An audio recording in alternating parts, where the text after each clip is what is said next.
की बात करना आसान है, हम सब जानते हैं, लेकिन उसका राजनीति में इस्तेमाल करना पाप है। पाप है बहनों और भाइयों। और ये जो सिलसिला चल रहा है ना देश में कि चुनाव के समय धर्म की बात कर ली, ये रुकना चाहिए, क्योंकि इससे आपका ध्यान भटक जाता है। आपका ध्यान अपने विकास पे होना चाहिए, अपने भविष्य, अपनी तरक्की पे होना चाहिए। और अर्जुन की तरह, जैसे अर्जुन ने अपना ध्यान एकदम केंद्रित किया था, उस तरह से अपना ध्यान केंद्रित रखो। जो आपका ध्यान भटकाना चाहते हो अपने फायदे के लिए करते हैं, इससे सिर्फ उन्हीं का फायदा होता है। देखो बहनों, बच्चे गड़बड़ करते हैं घर पे तो हम क्या करते, डांटते हैं, यूं हाथ में मार देते हैं ना, है ना। अगर नौजवान घर में तुम्हारी तरह बैठा है और बैठा ही रहता है, घर का कुछ काम वाम नहीं करता, खेती में नहीं जाता, रोजगार ढूंढने नहीं जाता, बैठा ही रहता है, कहता मम्मी खाना दे दो, ये कर दो, वो कर दो, कुछ करता नहीं है, तो तुम डांटती हो ना, डांटती हो, उसको कहती हो अरे ये क्या तुमने आदत बना रखी है, बुरी आदत है, ऊपर जाओ रोजगार ढूंढो, बाहर जाओ खेती में जाओ, कहते हो ना। तो जब नेताओं की आदत खराब होती है तो उसको क्यों नहीं डांटते, उसको सबक क्यों नहीं सिखाते।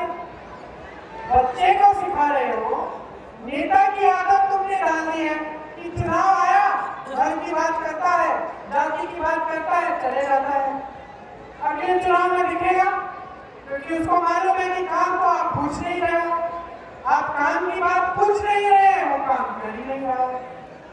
सुनिए, मेरे पिताजी प्रधानमंत्री थे, मेरी दादी जी प्रधानमंत्री थी, छोटी थी मैं पिताजी के पीछे पीछे जाती थी, गांव जाते थे वो, अमेठी में उनका चुनावी क्षेत्र था, मैं भी चली जाती थी।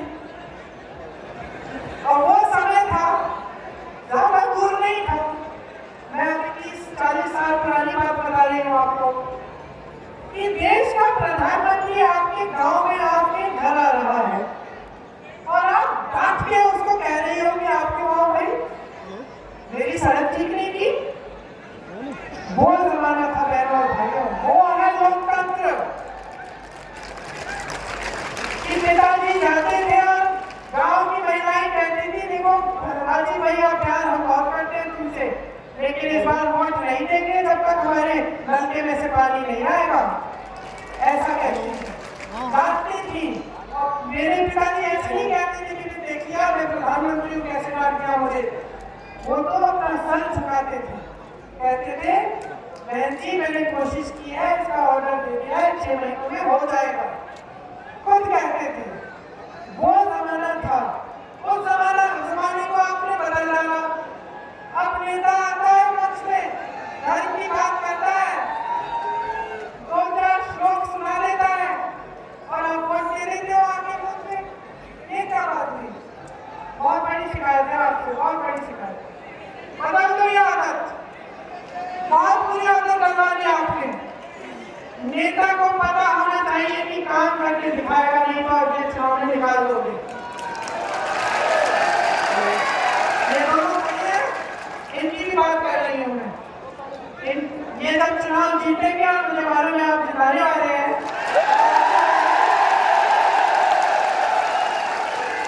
आप अगर इनकी भी आदत खराब कर दोगे ना तो बिगड़ जाएगी।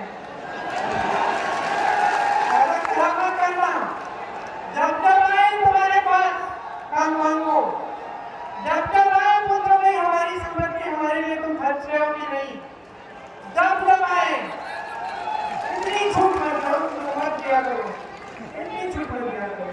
ये लोग भाजपा के नेता है ना, बहुत बड़ी छूट दे दी आपने। आज तो मैंने सुना कि आज मोदी जी ने एक बहुत बड़ी भविष्यवाणी की है। कुछ भविष्यवाणी उन्होंने कहा कि मैं यहाँ पे अहंकार से नहीं, शायद मंच पे खड़े थे, उन्होंने कहा कि मैं आज बहुत बड़ी भविष्यवाणी करने वाला हूँ कांग्रेस की जो सरकार है, गहलोत जी की सरकार के बारे में। तो आज मैं यहाँ पे खड़े होकर आपकी इस पावन धरती पे मैं भी एक भविष्यवाणी करती हूँ, और मेरी भविष्यवाणी ये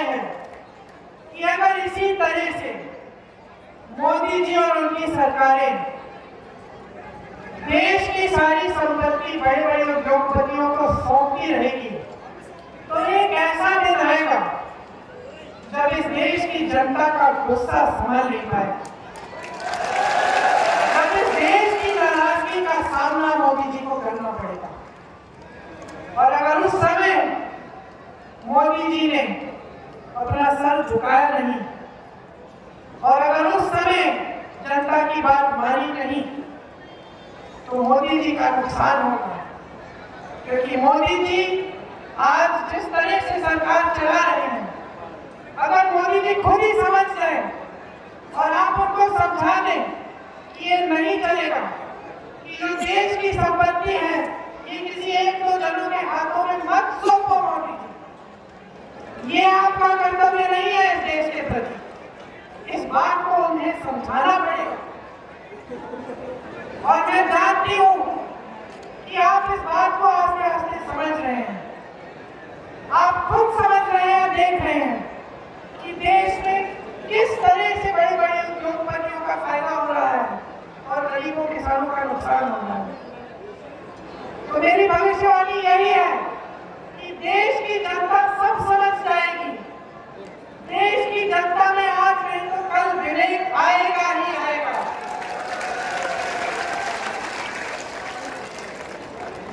और मैं आपको बताना चाहती हूँ कि कांग्रेस पार्टी ने आपके लिए बहुत काम किया है प्रदेश में। आपको केंद्र की कुनीतियों से बचाया है, महंगाई से बचाने के लिए महंगाई राहत कैंप बनवाए, किसानों को 15,000 करोड़ तक का कर्ज माफ किया है, 2,000 यूनिट सिंचाई बिजली फ्री, नकदी में 40,000 प्रति गाय को मुआवजा दिया गया, 1 करोड़ लोगों को बिजली बिल शून्य की मिली। मैं यूपी में घूमती थी, जब भाजपा की सरकार है वहां हजारों की बिल आती थी बिजली की। कहीं कहीं किस घर में तो ऐसा था कि कहते थे दीदी बिजली तो आई नहीं, बिल आ गया है कब। तो ये स्थिति है। आपको यहाँ पे राहत मिली है इससे, इंदिरा रसोई बनाई गई जिससे 8 रुपए में आपको घर में भोजन मिलता है। चिरंजीवी योजना जहाँ राजस्थान में ऐसे लोगों से मिली हो जिनकी हार्ट की सर्जरी मुफ्त में हो गई, 1 पैसा नहीं दिया था। पहले 25 लाख की थी चिरंजीवी योजना, 25 लाख तक मुफ्त इलाज। अब नई जो गारंटी है हमारी 50 लाख तक मुफ्त इलाज। हर जिले में अस्पताल बनाया गया है, नर्सिंग होम, हर जगह नर्सिंग होम बने हैं, 3 लाख सरकारी नौकरियां। मैंने कहा कि 2 लाख दी गई है, उसमें से 1 लाख अभी प्रोसेस में है, 40,000 प्रोसेस में है, 1 लाख तक घोषणा हो गई है। यहाँ पेपर लीक की समस्या थी, उसके लिए कानून बनाया गया, उम्र कैद की सजा कर दी है। ऐसा कानून किसी भी राज्य में नहीं है। अब अगर हमारी सरकार फिर से आएगी तो ये काम निरंतर होता चल जाएगा। अगर भाजपा की सरकार आ गई तो ना आपके कर्ज माफ होंगे, ना आपकी बिजली की बिल फ्री होगी, ना इस तरह से आपके लिए जो महंगाई की राहत कैंप है ये भी नहीं रहेंगे, महंगाई बढ़ती चली जाएगी और ये सारे काम जितने भी हैं ये रोके जाएंगे। ये सिर्फ मैं कह नहीं रही हूँ, आप खुद अपने विवेक से देखिए इनके प्रदेश में क्या हो रहा है। इनके प्रदेश में ये स्कीम नहीं चल रही है, इसलिए समझ लीजिए हमारी जो गारंटी है वो इस आधार पर आपको दी जा रही है कि जैसे कर्नाटका जैसा प्रदेश है, हमारी सरकार आई, हमने 5 गारंटी उसमें हमने चुनाव के दौरान बोली थी कि ये हमारी 5 गारंटी। सरकार आई, मंत्रिमंडल की पहली बैठक हुई, मंत्रिमंडल की पहली बैठक में सबसे पहले क्या पास हुआ, वो 5 गारंटी पास हुई। यहाँ हमने आपको काम करके दिखाया, उस काम के आधार पर हम कह रहे हैं कि ये चिरंजीवी योजना 50 लाख तक होगी, 4 लाख सरकारी नौकरी हम दिलवाएंगे, कुल 10 लाख नए रोजगार बनवाएंगे अलग अलग स्तर पे। सरकारी कर्मचारी जो है जो यहाँ पे ओपीएस लागू हुआ है, हम कानून बनाएंगे, कानूनी गारंटी देंगे ओटीएस की, मतलब पुरानी पेंशन की स्कीम की। 500 रुपए वाला सिलेंडर 400 रुपए में आपको दिलवाएंगे। परिवार की महिला मुखिया को सालाना 10,000 रुपए दिए जाएंगे। किसान के लिए जो एमएसपी है उसका कानून बनाया जाएगा, उसके तहत आपको मिलेगा। आपको शायद मालूम होगा कि हमारे जो कांग्रेस के प्रदेश हैं उसमें आज के दिन भी सबसे ज्यादा एमएसपी मिलता है। 2 लाख तक ब्याज मुक्त कर्ज मिलेगा किसानों को। 2 लाख तक ब्याज मुक्त कर्ज। 2 रुपए प्रति किलो गोबर खरीदा जाएगा। अब एक बार मैंने ये बात यूपी में बोली तो लोग हंसने लग गए, लेकिन मैं बताती हूँ क्यों बोली। क्योंकि आवारा पशु की जो समस्या है ना, कि आवारा पशु खेती खाता है, बहुत बड़ी समस्या है पूरे मतलब इस भारत के इन सारे इलाकों में, राजस्थान, यूपी, मध्य प्रदेश, छत्तीसगढ़ में। छत्तीसगढ़ में हमारी सरकार ने बहुत अच्छी तरह से इसे सुलझाया। जो गौठान बनाए उसमें ग्रामीण रोजगार दिलवा दिए, और इतने अच्छे गौठान बने कि बहनों वहाँ पे जो महिलाएं हैं उनको लाखों रुपए को कमा रहे हैं उनसे। लेकिन सबसे बड़ी चीज उन्होंने करी कि जो आवारा पशु है उसका जो गोबर है, अगर आप घर में रख लेते हैं तो उससे आपसे गोबर खरीद रहे हैं। तो जब गोबर खरीदना शुरू किया जनता से, तो जनता आवारा पशु को घर में रखने शुरू की, क्योंकि उनको लगा कि भाई इसको हम घर में रख लेते हैं, पाल लेते हैं, गोबर बेच देंगे और हमारे आवारा पशु की समस्या भी खत्म हो गई। तो आपकी कमाई भी हो गई, समस्या भी खत्म हो गई। तो राजस्थान में भी हम ये करना चाहते हैं, हम गोबर खरीदेंगे, 2 रुपए किलो में गोबर खरीदेंगे। सरकारी कॉलेज में छात्रों के लिए, फर्स्ट ईयर के छात्रों के लिए लैपटॉप और टैबलेट दिलवाई जाएगी। प्राइवेट स्कूलों में 12वीं तक शिक्षा फ्री होगी। अंग्रेजी मीडियम शिक्षा की गारंटी दी जाएगी और मनरेगा में 150 दिन का रोजगार आपको मिलेगा। ये हमारी नई गारंटी है। तो देखिए, एक आखिरी मुद्दा है और वो ये है कि राजस्थान में भाजपा एकदम बिखरी हुई है। जितने बड़े बड़े नेता थे भाजपा उनको दरकिनार कर दिया, उनको परे कर दिया। आज भी मोदी जी आपके यहाँ जब आते हैं तो अपने नाम से वोट मांग रहे हैं। उनको ये भी नहीं मालूम कि मुख्यमंत्री कौन बनेगा। तो उनकी पार्टी बिखरी हुई है।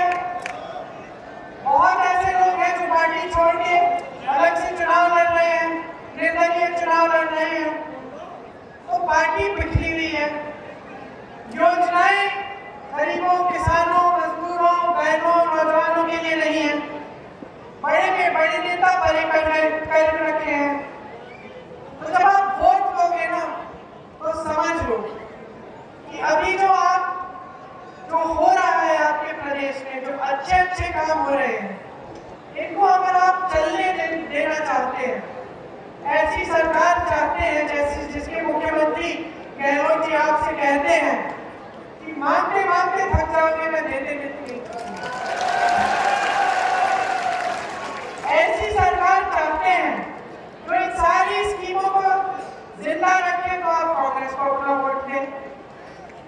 अगर आप ऐसी सरकार चाहते हैं जिसका आपको ये भी मालूम नहीं कि मुख्यमंत्री कौन बनेगा, जिसकी पूरी पार्टी बिखरी हुई है, जिसके बड़े बड़े नेता केंद्र से आकर कहते हैं कि भाई हमारे नाम पे वोट दो, मोदी जी तो नहीं बनेंगे ना मुख्यमंत्री, प्रधानमंत्री पद छोड़कर तो नहीं आएंगे ना यहाँ राजस्थान। तो जैसे मैंने कहा, आप जब इनको वोट देते हैं तो आपका वोट सिर्फ बड़े बड़े उद्योगपतियों को सींचने का काम करेगा। आपको अगर अपने लिए प्रगति चाहिए, तरक्की चाहिए, तो एकदम जागरूक बन के अपना वोट डालो। और मैं जानती हूँ कि जागरूक बनोगे, समझदारी से अपना वोट दोगे, तो आपका वोट सिर्फ इन दोनों को जाएगा, भारी बहुमत से इनको जिताओगे। कांग्रेस की सरकार दोबारा राजस्थान में बनेगी ताकि आपकी तरक्की होती जाए। आपने बहुत ध्यान से मेरी बातें सुनी है,